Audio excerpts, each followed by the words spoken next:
السلام عليكم. هنعمل محوجة. مقاديرها هي جايبين 100 جرام سمنة بلدي، وربع كيلو دقيق، وتمن شوفان طحناه، وادي السمسم اللي هنحطه فيها، بذور الشيا مع بذرة الكتان طحنينها، اللي هي ديت بذور الشيا اهي، ودي بذرة الكتان اهي، وده جنين القمح، بيبقى صحي جدا في الاكلات. وادي المحوجة اللي هنحطها، وخميرة البسكوت، معلقة صغيرة، والزيت والسكر اهوت. بسم الله الرحمن الرحيم. هنحط الاول المية، كوباية مية كفاية قوي، لو احتاجنا بعد كده نبقى نحط. وديت 3/4 كوباية سكر، هنقلبهم نبقى نعجن بيها. وهنحط بقى المكونات مع بعضها الجاف.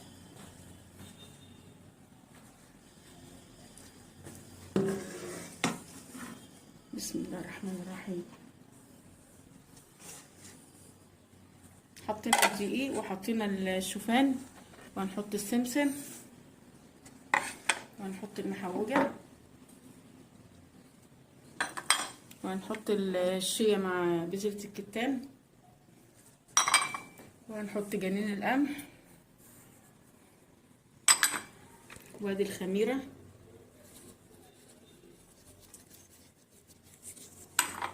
ونقلبهم.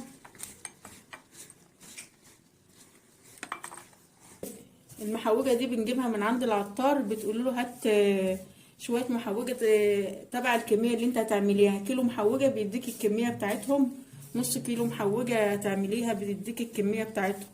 وخميرة البسكوت ديت هي نفس خميرة المحوجة، بنحطها على البسكوت اللي هو بيبقى معمول بالنشادر ومفهوش بيض كتير. هنحط بقى الزيت،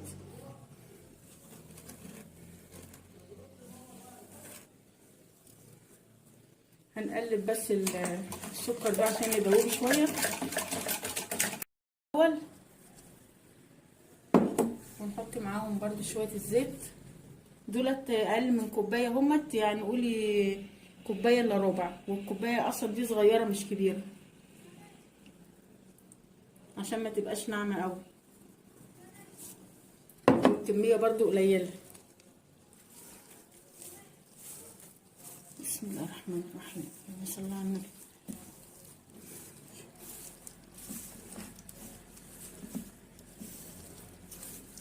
بسم الله الرحمن الرحيم. طبعا احنا حاطين الشيا والبذرة الكتان والحاجات ديت، اي مخبوزات تعمليها تدعميها بجنين القمح وبالشيا وبذرة الكتان، بتبقى مفيدة ليكي ومفيدة لولادك.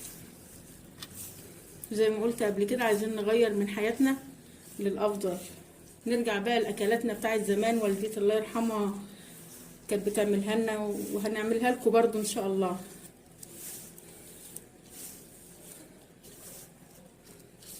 بس ما كانش على أيامهم بقى دي الشوفان. بس احنا بقى عرفنا ان هو له فايدة، وما كانش موجود بقى من زمان، موجود دلوقتي. وجنين القمح برضو عرفنا فايدته، والشيا عرفنا فايدتها. فبندور على الحاجة اللي تفيدنا برضو وتفيد أولادنا ونعملها. عايزة شوية دقيق صغيرين عشان ما تبقاش ناعمة. هحط لها معلقتين دقيق برضو على دول.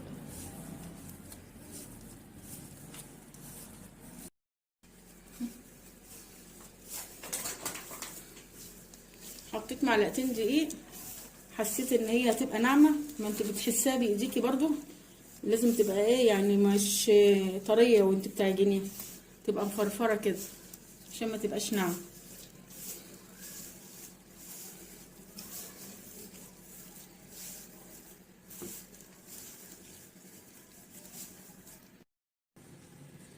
احنا حطينا اكتر من معلقتين دقيق، لان كده نقلل بقى الزيت شويه، يبقى نص كوبايه زيت، يعني معلقتين كبار سمنه بلدي.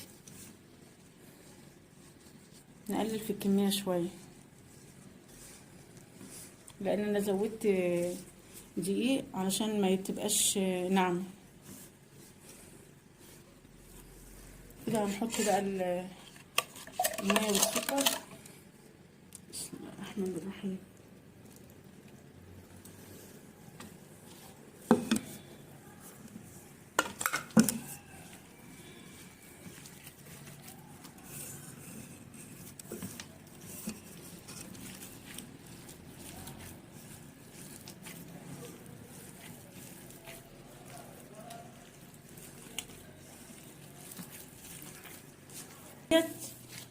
هنحطها بقى في الصينيه، بس هندهن الصينيه بعد ما نسخنها على النار الاول ونسيبها تبرد، لان انا عملت قبل كده محوجه ولزقت مني، فمش عايزين نقع في المطب ده تاني.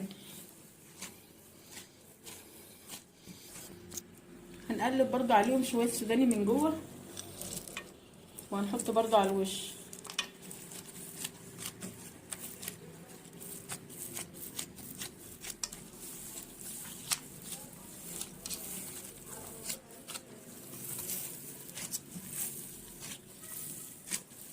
وهنحط شويه زيت،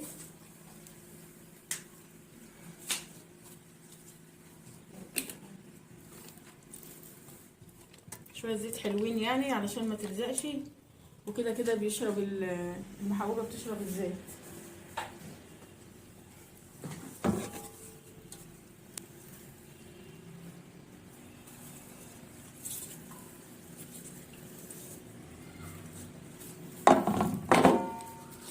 بسم الله الرحمن الرحيم. الكميه ديت ممكن تاخد اكتر من صينيه، فانا هعمل الصينيه الصغيره ديت، وديت هبقى اعملهم في صينيه تانية. وعايزين نخليها رقيقه عشان ما تبقاش تخينه.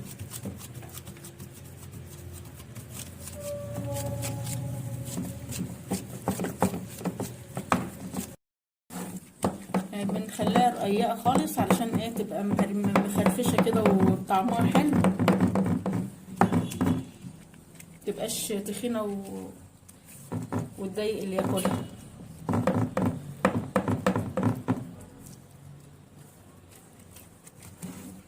هي كده تعتبر هتبقى متوسطه، ولا تخينه قوي ولا رقيقه قوي. هنحط بقى عليها السمسم. بسم الله الرحمن الرحيم.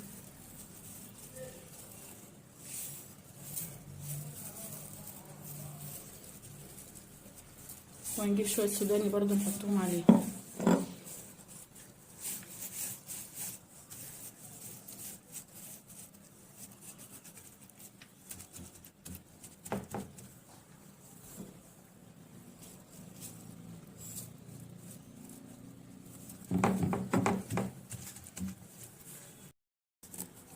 لو في مكسرات اللي متناول ايديكي اعمليه، اهم حاجه انت عامل حاجه بحاجه تفيد ولادك. بططت عليه كده علشان ايه يلزق برضو ما يطلعش وانت بتيجي تقطعيه.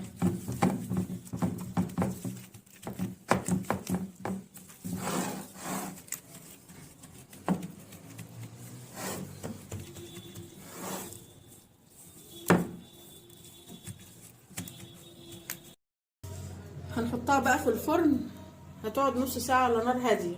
لازم تكون النار هادية جدا علشان ما تتحرقش، وفي نفس الوقت ايه تبقى مقرمشة. بسم الله الرحمن الرحيم. هنحط الصينية اهيت في الفرن، وهنسيبها لمدة نص ساعة، بس نبص عليها كمان ربع ساعة، بتاع 10 دقايق كده. فهي قبل ما تستوي لازم نقطعها علشان ما تنشفش. بسم الله الرحمن الرحيم.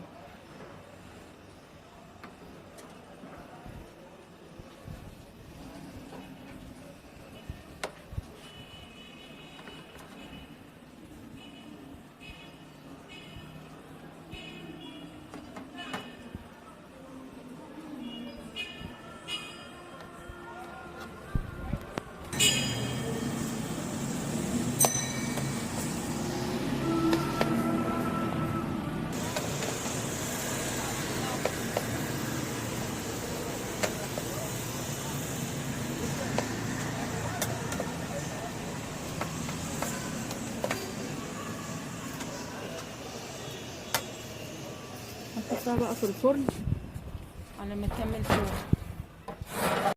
المحوجة بعد ما طلعت من الفرن سيبناها نص ساعة، وبعد كده هي متقطعة اهيت هنحطها في الطبق.